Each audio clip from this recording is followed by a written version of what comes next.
Tony Angelo, Nigeria by Tony Angelo. Copyright 2021 by Tony Angelo, all rights reserved. No part of this publication may be reproduced, stored, or transmitted in any form or by any means, electronic, mechanical, photocopying, recording, scanning, or otherwise without written permission from the publisher. It is illegal to copy this book, post it to a website, or distribute it by any other means without permission. First edition. This book was professionally typeset on Reedsy. Find out more at reedsy.com. Contents: Chapter 1 4, Chapter 2 X, Chapter 3 13, Chapter 4 17, Chapter 5 XXI, Chapter 6 XXVI, Chapter 7 XXXI. About the author. 2 Chapter 1 Your project for your penultimate year is to go and find out all you can about your native country. When I say everything, I mean everything. You will be standing in front of the whole class to tell us about your native country, the culture, language, people, among others. Mr. Adam, the history teacher of New Design High School, told the penultimate class filled with students from various countries. The school was well known for its diversity in terms of students' native countries and beliefs. The students murmur at the teacher's announcements. In case you think that I am saying this just for fun, it's not. By tomorrow, I will be giving you all the specific dates every one of you will be presenting your project to the class. It would help you when applying for college. With that said, have a great day, he said before leaving the class. It would be much easier since my grandma is around. She will tell me everything I need to know about South Korea. Winbu, one of the students in the class, said to the group of students that had gathered at the back of the class. I have been to my country a couple of times and I know a lot already, but I still need to ask my mum for more information. For Amaulkaya, a South African student said to the rest of the team. It was the second to the last day of the session and they were all expected to spend their 4 weeks holiday doing assignments from most subjects. The holiday is going to be a busy one for most of the students. Steve looked around for Roy, his friend, so they could go home together. What are we going to do about the assignment? I don't know anything about Nigeria. You know that I have never been there before, Steve said. You will have to search the internet for as much information as you can find. I am planning to do the same here. Then you can ask your parents for information too. You know that for me, I don't have to worry too much. I know everything I need to know about the United States of America, Roy said. They set out to the bus stop to find a bus going to their house. I am home, Steve shouted as soon as he got home. He climbed the front porch and noticed that the door was locked. He searched his bag for his copy of the key, wondering where his parents went. He entered and dropped his bag in his room before coming back to the kitchen to check for what to eat. Steve, I took Dad to the hospital. I will be back later at night. V, check the refrigerator for something to eat. I will be back. Love you, Mom. A sticky note attached to the refrigerator reads. He touched it and he wondered why his father, who seemed healthy the night before when he last saw him, was ill this morning. He took out food from the refrigerator and settled in the dining room to eat. After eating, he went to the parents' room to get his mother's laptop. He saw his dad's laptop too, but that one was out of the question because he has been warned strictly by his parents not to ever touch his father's laptop since it was what he uses for work. He went online to search for anything he could find about Nigeria. Nigeria, an African country on the Gulf of Guinea, has many natural landmarks and wildlife reserves. Protected areas such as Cross River National Park and Yankari National Park have waterfalls, dense rainforest, savanna, and rare primate habitats. One of the most recognizable sites is Zuma Rock, a 725 tall monolith outside the capital of Abuja that's pictured on the national currency. Google. The first page read. Steve brought out his jotter and started writing the information he found. Nigeria, a country located on the western coast of Africa. Nigeria has a diverse geography, with climates ranging from arid to humid equatorial. However, Nigeria's most diverse feature is its people. Hundreds of languages are spoken in the country, including Yoruba, Igbo, Fula, Hausa, Edo, Ibibio, Tiv, and English. The country has abundant natural resources, notably large deposits of petroleum and natural gas. Every website he found seemed to have the same information, and soon he got tired of reading the repetition. His phone, the iPhone his parents gave him last Christmas, rang and Roy's name appeared on the screen. "Hey, man. Have you gotten enough information?" Roy asked. "Somehow. Wait, let me read out the information I have here." Steve opened his book to the point he had started hitting down points. "Okay. Here it comes. I am from Nigeria, in the capital city of Abuja. It is also known as the Federal Republic of Nigeria with a population of over 217 million people. A lot of things. It gained its independence on October 1, 1960, and it became a republic in 1963. Nigeria is bordered to the north by Niger, to the east by Chad and Cameroon, to the south by the Gulf of Guinea of the Atlantic Ocean, and to the west by Benin. Nigeria is not only large in the area, larger than the U.S. state of Texas, but also Africa's most populous country. He was reading to Roy. "Wait. Do you mean what you just said about the country is larger than the U.S. state of Texas?" Roy interrupted him. "Yes. It is," Steve said. "There are an estimated 250 ethnic groups in Nigeria. Each inhabits a territory that it considers to be its own by right of first occupancy and inheritance. Individuals who are not members of a dominant group but who have lived and worked for several decades in the territory of the group are still considered to be aliens. In most rural areas, such aliens may not acquire outright title to land, yet considerable numbers of 7 people have migrated from one ethnic territory to another in search of farmland. There are 3 major ethnic groups in the country: the Hausa Fulani, the Yoruba, and the Igbo. The northern-dwelling Hausa, one of the most numerous groups in the country, have become integrated with the smaller Fulani group, whose members conquered Hausaland in the early 19th century. The great majority of both are Muslims. Town-dwelling Fulani intermarries freely with the Hausa and other groups, and they continue to control the administration of the Hausa towns. The cattle-herding rural Fulani, who generally do not intermarry, speak the Fulani language, Fula, rather than Hausa. Another large and politically dominant group is the Yoruba of southwestern Nigeria. They consider the city of Ile-Ife their ancestral home and the deity Oduduwa their progenitor. Most Yoruba are farmers but live in urban areas away from their rural farmland. Each Yoruba subgroup is ruled by a paramount chief, or Oba, who is usually supported by a council of chiefs. The one, Oni, of Ile-Ife, who is the spiritual leader of the Yoruba, and the Alafin, again, of Oyo, who is their traditional political leader, are the most powerful rulers, and their influence is still acknowledged throughout the Yoruba areas. The third major ethnic group, the Igbo of southeastern Nigeria, lives in small decentralized and democratic settlements. The largest political unit is the village, which is ruled by a council of elders, chosen by merit, not heredity, rather than by a chief.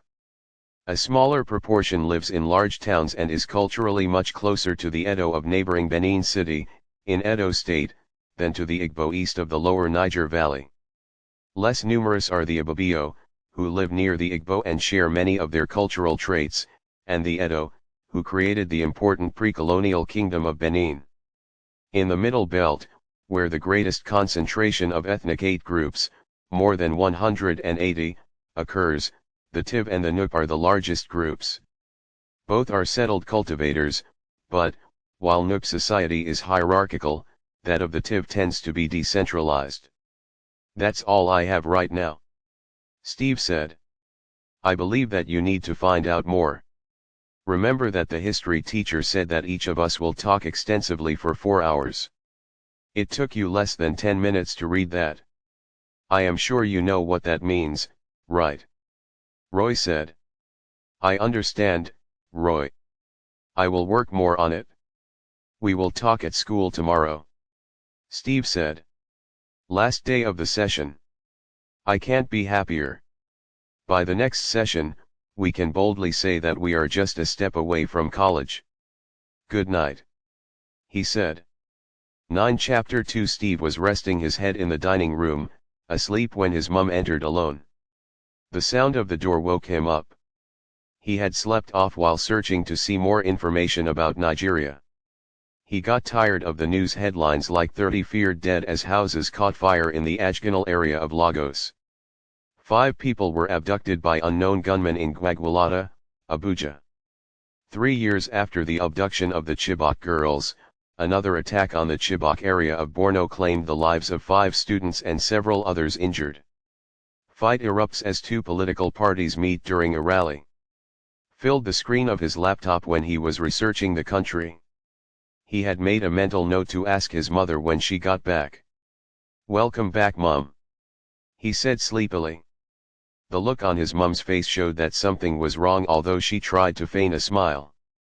"My dear. Hope your day went well. Why don't you go and sleep upstairs instead?" his mum said. Her face looked so stressed. Steve noticed that his father did not come inside with his mother. "Mum, what about Dad?" he asked. "The doctors found out that Dad is seriously ill and is being admitted at the hospital. I will need to spend a lot of time with him at the hospital," she explained after settling down on the chair in front of Steve. "What about me? I will be staying at home alone or coming with you to the hospital?" he asked. "No, your daddy doesn't want you coming to the hospital frequently, so I already talked to your Uncle Ao and Aunt Mary. They will be coming to America tomorrow evening, so they will be able to take care of you here at home while I take care of Dad at the hospital. I am sure you still remember the 2 of them," his mother explained. It hurt Steve a bit that everything had been decided without him, but he knew that his mother wanted the best for him. He remembered Uncle Ao, who came to visit them about 2 years ago. Steve remembered him to be a very lively person who allowed Steve to do things even his parents would usually not agree to, like staying up late. Although, the memories he has of Aunt Maria have almost faded because she hasn't been to America in a very long time. "Yes, I remember them," he said. "With that said, I need to go to bed now.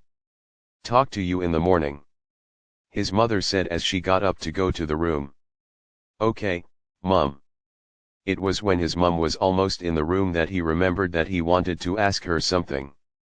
"Mum, I have to ask you something," he shouted. "Steve honey, maybe tomorrow. Mum needs all the sleep she can get right now. Good night. I love you," she said, shutting the door behind her. 11 Steve understands the stress she probably went through. He just packed up the laptop and his books and left the dining room back to his room. It took a while before he was able to sleep. 12 Chapter 3 Why are you there? The history teacher asked when he saw Steve sitting at a corner of the classroom looking lost and barely noticing everything around him, like the fact that everyone else in the class had gone outside at the Director of Education's order. "Steve. Is everything fine?" She moved closer to him. She touched him, and that made Steve snap back to reality. "Me," he said when he jolted back to reality and noticed Mr. Freddy, the history teacher, beside him. "What is going on with you? You were lost in thought until I tapped you. You can talk to me," the history teacher said. The truth was that Steve has a lot of things on his mind. One of them was his father's sudden admission into the hospital and how it seemed like his parents won't be home often for the next few weeks, as his mother said. Another reason he was bothered and lost in thoughts was the fact that since his parents would not be at home, then it would be hard to get the information he needs about Nigeria since he has not been there before. "Did you say that if we do not present the assignment you gave us properly, we would be wasting over 40 marks out of the entire mark for the subject?" he asked again to be sure. "Yes, I did. Is anything wrong with that?" he asked. 13 I couldn't find a lot of useful information about my country except for a lot of news that portrays the sad and bad parts, especially the ones that have to do with the level of insecurity there. He lamented. "You are a Nigerian, right?" The teacher asked him. "Yes. I am a Nigerian, but I have never been there before. My parents moved here before I was born and I have not had any reason to go there," he explained. "Okay. I understand, but can't you ask your parents to help? They must have stayed in Nigeria while growing up," Mr. Freddy asked. "My dad got admitted to the hospital yesterday and my mum said that she will have to spend more time with him at the hospital because he needs her more than ever," he explained. "Okay, but honestly, I believe that you have an edge over every other student in the class because you are from a country with a lot of history, cultural heritage, and diversity, and amazing places," he said before pausing for a moment. "I understand that the internet is not giving you as much information as you wish. It is left to you to figure out who and who you can meet up with to get the information you need. As far as I am concerned, I know that Nigeria is one of the best countries I have ever visited," he continued. "Wait, you have been there before?" Steve exclaimed. "Yeah, and during my stay there I got to know a lot about the country, its history, its people, its culture, and every other thing. All of these things make the place somewhere worth talking about any time, any day. As the most populous country in Africa, it has over 500 indigenous languages spoken throughout the 14 country and more than 250 ethnic groups. Nigeria is a large producer of crude oil with an average of 2.5 million barrels a day. They have a massive reserve of petroleum, and it plays a vital role in the Nigerian economy. Even its largest city, Lagos, is not his capital. At least not now," he said while Steve exclaimed. "My stay there was amazing because the energy and positivism are contagious. The people of Nigeria will leave you inspired and energized. There's a spirit of hopefulness that shows in the market hustle, the skyscrapers blossoming from land-filled areas, and the way the people dance to any and everything, any and everywhere. Nigerians live as if tomorrow will be better and never truly give up. It is a coping mechanism in a country that has so much potential but has not yet harnessed enough of it." He continued to talk about the same country Steve had said had not much information. "I think that you are saying this because you have been there before, so you have seen these things.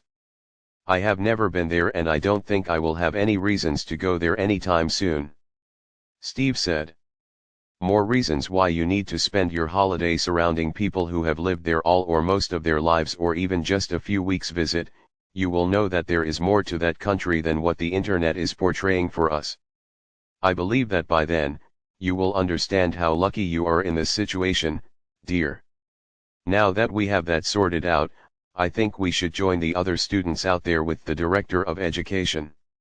If you need anything or you have any questions, don't hesitate to let me know how things are going," he said as he left Steve in 15 the classroom. Steve was filled with a new level of enthusiasm as he watched the teacher leave the class. 16 Chapter 4 Good afternoon, Mum, Steve said when he got home from school and met his mum in the house. He saw two other people, one that he recognized as his uncle and the second who guessed would be his aunt, Aunt Maria. He greeted them before going upstairs to drop his bag before coming back downstairs. "Mum, I thought you said that you won't be coming home as usual, and when is Dad coming home?" he asked, completely ignoring Sister Maria's attempt to touch him.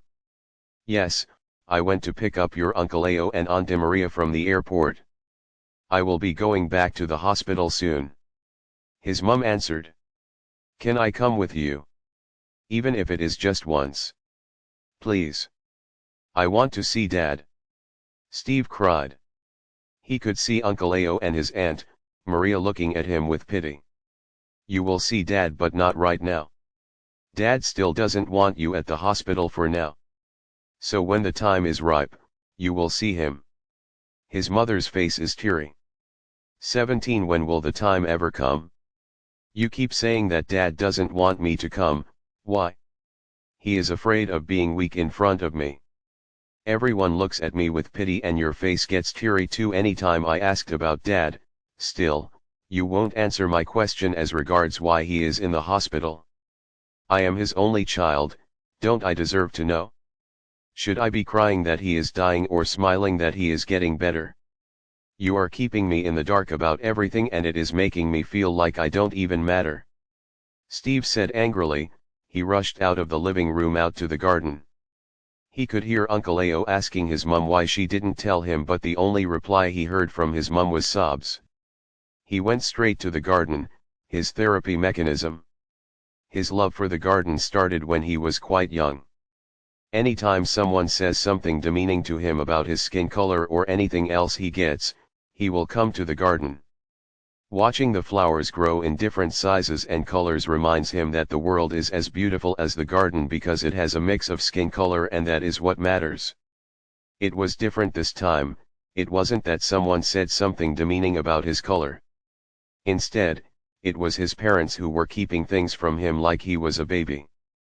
He didn't know what thoughts to channel on the flowers that will make him feel better, but he sat there watching the flowers still. He heard the engine roar and he could tell it was his mother leaving the house for the hospital. After a while, still unable to keep his thoughts in check, Steve went inside the room. "Hey, champ!" Uncle Leo called out to him. Steve wanted to act like he didn't hear, but he knew that would be rude. 18 I understand how you are feeling, but I want you to do that. Mum and Dad are doing all of these for you.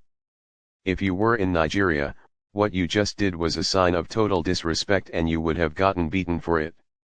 I am not saying that your parents should beat you, I am only saying that we take respect in high esteem in Nigeria. He said. Beaten? Do children get beaten in Nigeria for speaking up? He gave Uncle Leo a quizzical look. No, I never said that. I meant children get beaten for speaking to adults in rude manners like you just did. You may not see the other side of the coin, but I need you to understand that your mum wants the best for you. Uncle Leo continued. I need to ask you for a favor, Steve asked. He ignores Uncle Leo's talk on purpose. What is that? Uncle Leo asked with stern interest. I have a project at school when school resumes and I need to know as much as I can about Nigeria. I need you to help me. I have checked the internet but I didn't see many good things worth discussing. I wanted to ask Mum but she is too busy to help. Steve explained. Oh good. That is something I can do, but, he started. Steve knew where the clause was heading to. You will have to call your mum and apologize to her first before I can help you with anything. Is that a deal? Uncle Leo said.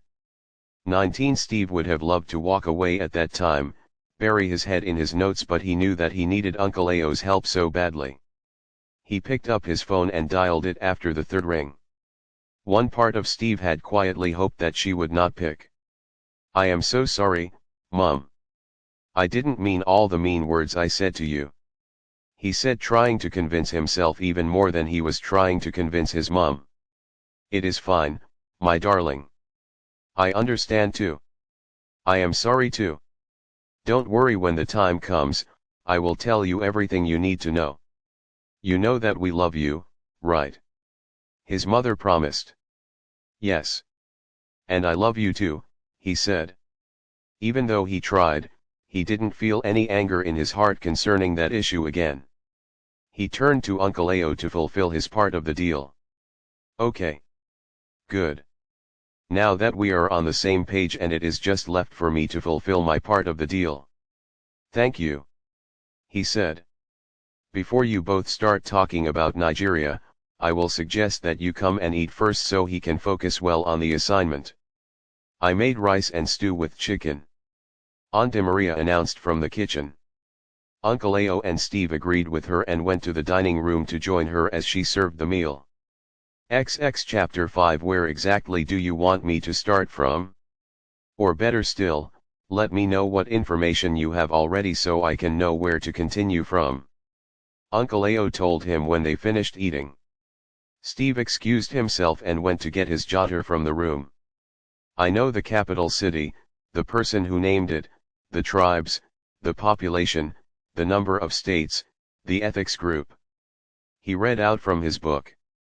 So I do not need to waste any time on that, right? Uncle Leo asked. Yes, Steve replied. Let me start from the history of Nigeria. Nigeria is officially known as the Federal Republic of Nigeria, which is a federal state in West Africa. I guess you know that already. It borders Cameroon and Chad to the east, Benin to the west, and Niger to the north. It also has a coast to the south, located on the Gulf of Guinea in the Atlantic Ocean.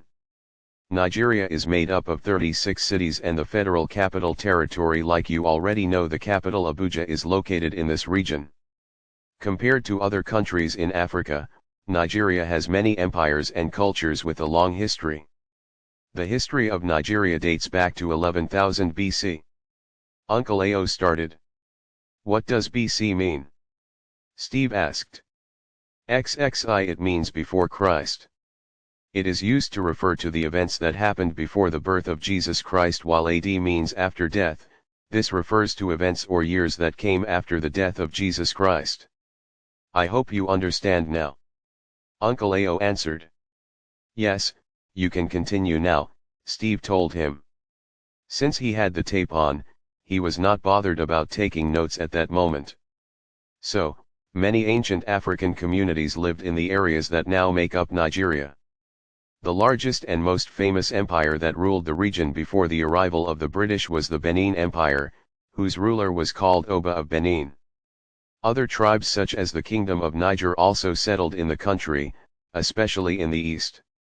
The Songhai Empire also settled in parts of the country. In the 11th century, Islam had reached Nigeria through Hausa. In 1851, British troops occupied Lagos, and it was formally annexed in 1861. In 1901, Nigeria became a British protectorate and was colonized until the country gained independence in 1960. In 1963, Nigeria became a republic, but in 1966 it was reduced to military rule due to a coup. In 1967, the Republic of Biafra was established, which led to a 3-year civil war in Nigeria. After the drafting of a new constitution in 1979, the country became a republic again. However, the republic did not last long, because 4 years later, the army led by Major General Muhammad Buhari occupied the country. A new republic was established after Buhari was overthrown in August 1993, but in November of the same year, it was again disbanded by General Sani Abacha, who died in 1998, leading to the establishment of the Fourth Republic in 1999. Uncle Ao said. Maybe you should take it slowly, from the empires before the British moved there, so it would be easier for me to understand, Steve said. XXII, okay, let me start from the very beginning.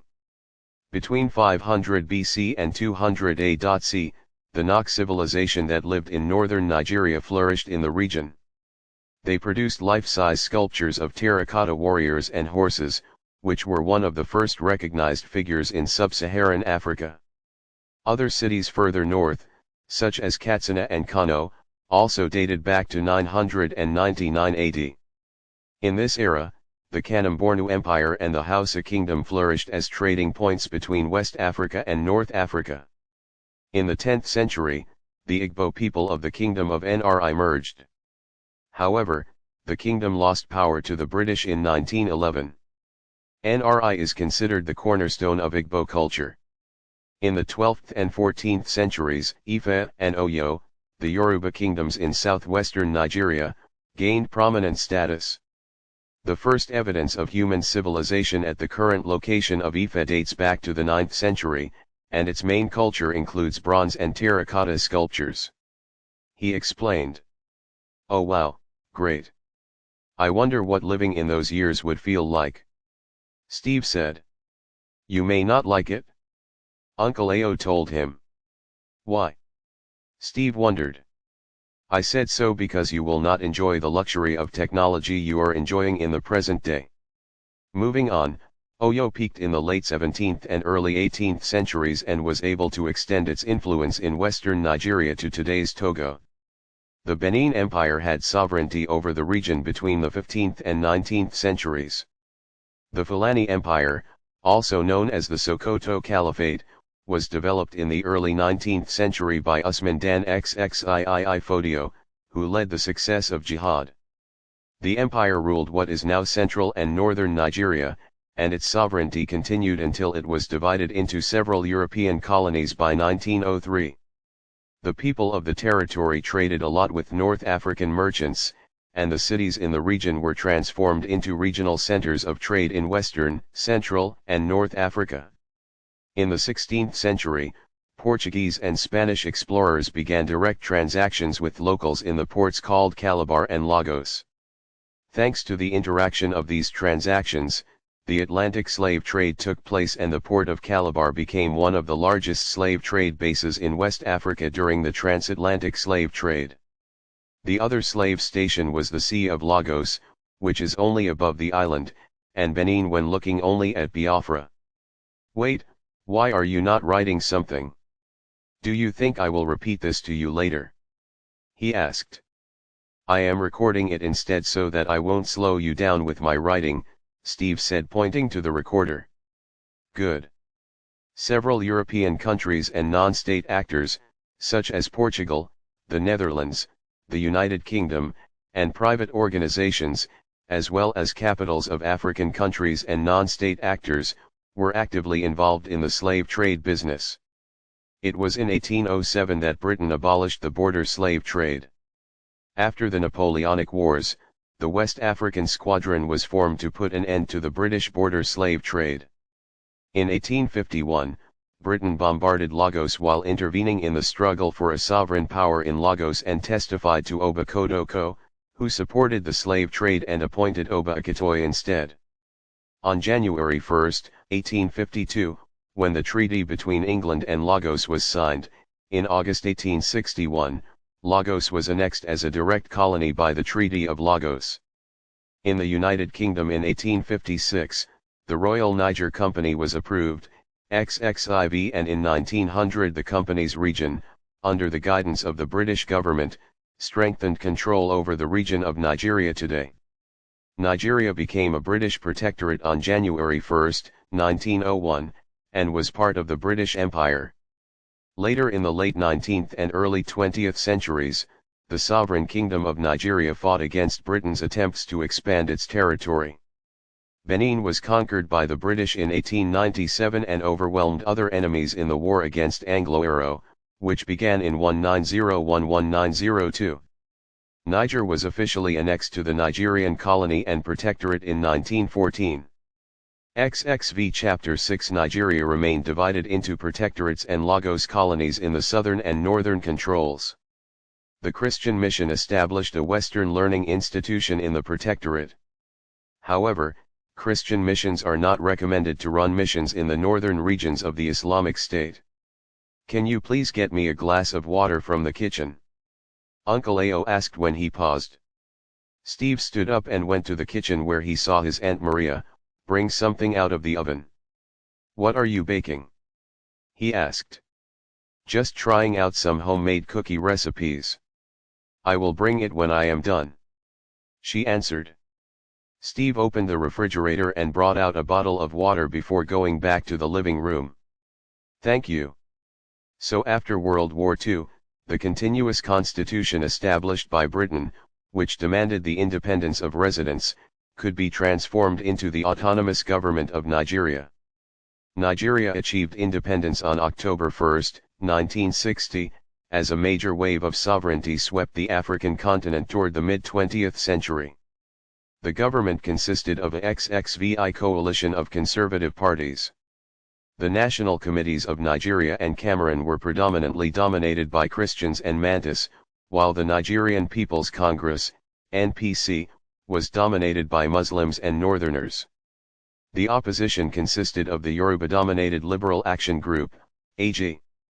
The First Federal Republic was established in 1963 and elections were held in 1965, with the Nigerian National Democrats seizing power in the western part of the country. Uncle Ao paused when he noticed Steve raising his hands to signify that he wanted to ask a question. They got independence so easily? Wow, I remember our teacher once said that a country gaining independence is not usually on a platter of gold because of the wars that always erupt from me, Steve said. Uncle Ao smiled. Nigeria's independence was not gotten on a platter of gold, it was not gotten through violence either. Instead, I will say that the prominent people who fought for independence knew better than to cause an uproar because that would have led to futile efforts. Instead, they resorted to amicable means, and even though it took them lots of years, they were still able to achieve it. Uncle Ao explained.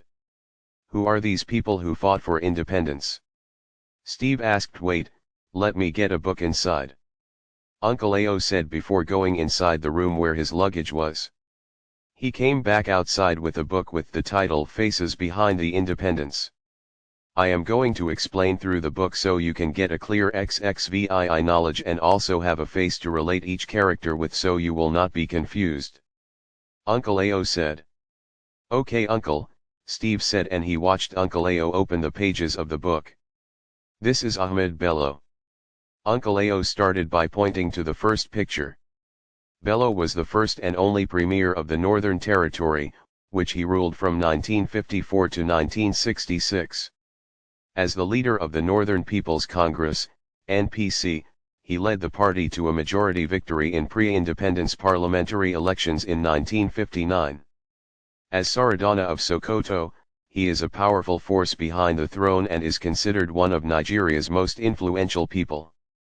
The historic general election of 1959 effectively brought Nigeria's independence in 1960. Bello's NPC and NCNC, National Committee of Nigeria and Cameroon, led by Nnamdi Azikiwe, have allied to form Nigeria's first indigenous alliance. Federal government. Bello decided to keep the Prime Minister of Northern Nigeria and always preferred to be with his people from the north. His reign was interrupted in a coup d'état that became independent in January 1966 and was assassinated by Chukwuma Nsogu in a coup that overthrew the government of Nigeria. Uncle Ao said. Wow, that kind of ending for such a good man, Steve said. That is the way things were at the time. Another person is this woman here. Her name is Funmilayo Ransome Kuti. Another individual who demanded civil rights in the pre-independence era and who generally opposed British colonial rule was this woman. As a revolutionary, she is known for using her influence XXVII to mobilize women and organizing resistance to colonialism at the time, earning her the moniker Lisa's Lioness. One such moment was when an officer in the colony refused to authorize some demonstrations in Nigeria. This did not dissuade Ransome Kuti, who was candid about some of the policies of colonial rule at the time. For example, the exclusion of women from taxation and decision-making processes. She mobilized market women for events such as picnics and festivals and held a meeting to discuss women's well-being in Abeokuta in 1953. This rally gave birth to a women's group known as the Federations of Nigerian Women's Societies, FNWS. The group aimed to fight for women's rights at all costs. One of the most memorable moments of her life was unfortunately her death. On February 18, 1977, hundreds of soldiers raided the Lagos mansion of their son, Fela Kuti, who was also known as an activist.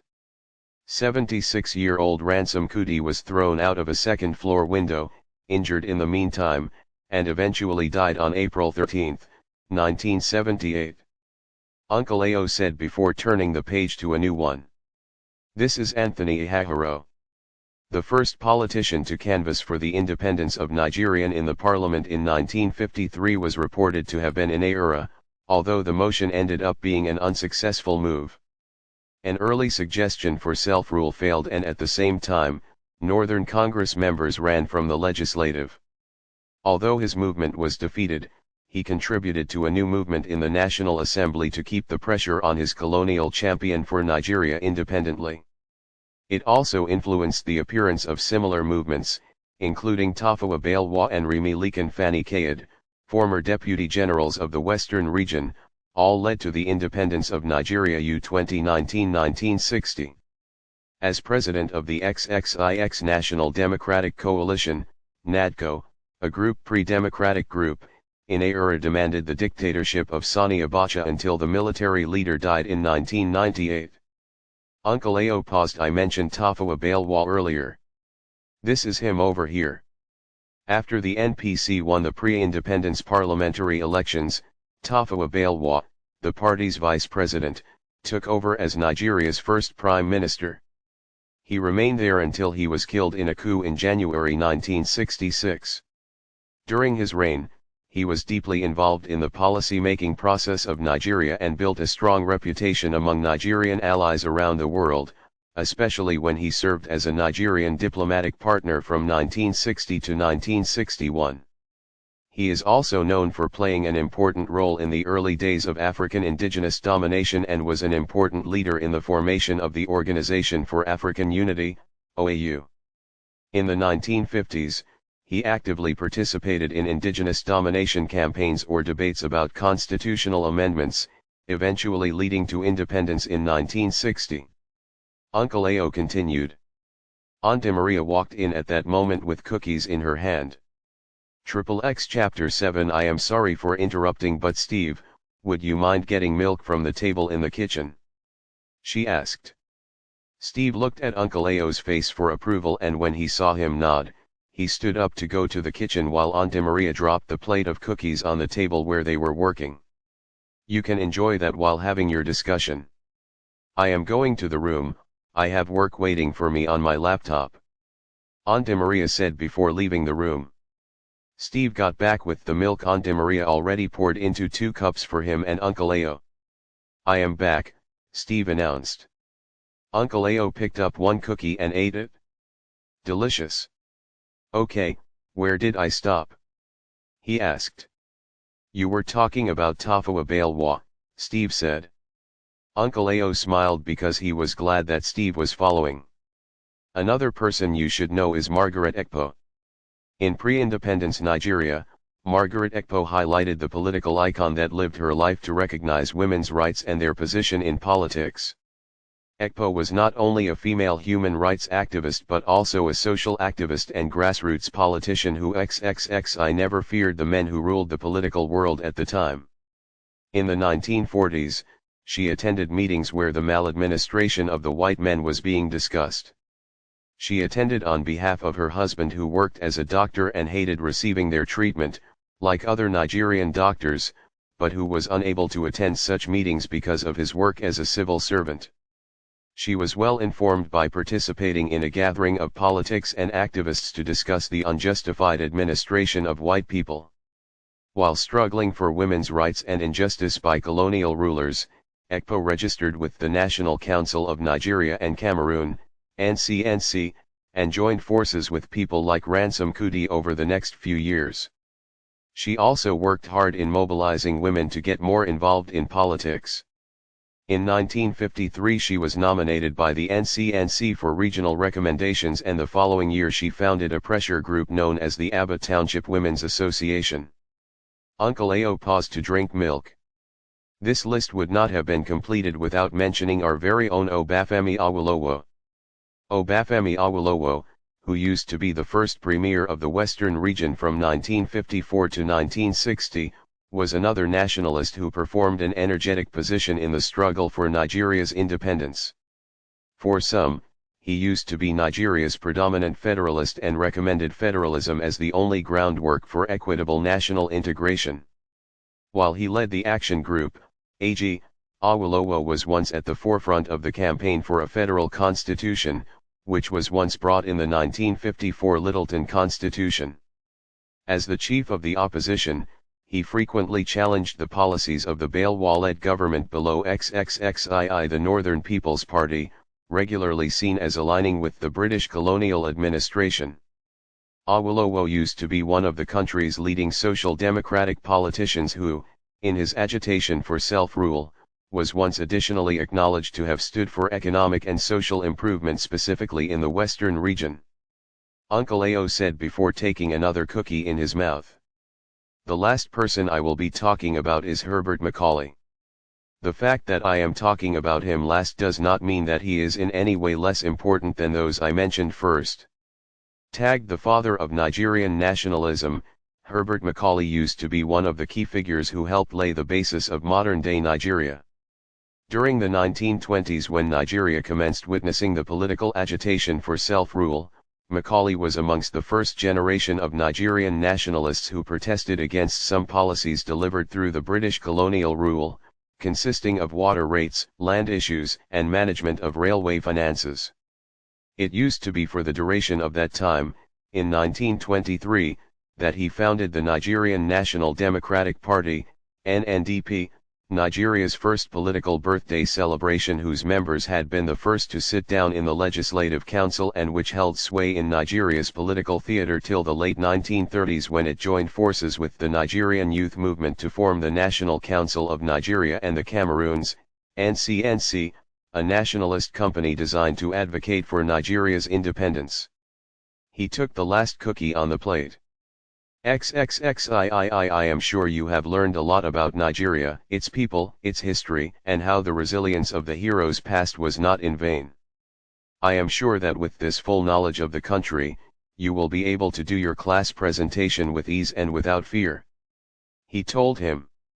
Yes, Uncle Ao. Thank you very much for helping with the knowledge I need. He did before stopping the recording tape and clearing the table. And that is all you need to know about my beloved country, Nigeria, Steve said as he bowed. Everyone in the class gave him a standing ovation.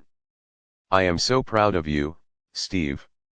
Your presentation was the best so far, and so you should expect your A in this project. I can promise you that. The teacher told him. Till next time, the rest of you should also work towards perfection as Steve did with his project. The teacher said, now facing the student before he left the class. Steve went home really happy. He ran from the front gate to the porch and front door, screaming, Uncle Aid, I got an A in my project. He kept shouting.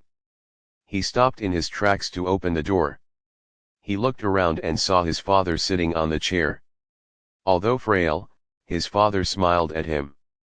Daddy. You are back. Welcome, I have missed you. Steve Thursiv said, running to his father's embrace. I have missed you too. A lot. His father said. His mother, Uncle Ao, and Aunt Maria already joined them in the living room as they watched father and son lost in the world of themselves. They finally let go of each other's hold. It was then that Steve noticed his mom, Uncle Ao, and Aunt Maria. I got an A in my project. He said, embracing his mother before facing Uncle Ao and Aunt Maria. This calls for celebration. His mother said. One about the author Tony Angelo lives in New Hope, PA, USA with his wife Caroline, where he enjoys making documentary films or writing music. He also is a professor at the Messianic Graduate College of Theology and Administration, Sierra Leone, West Africa. 2.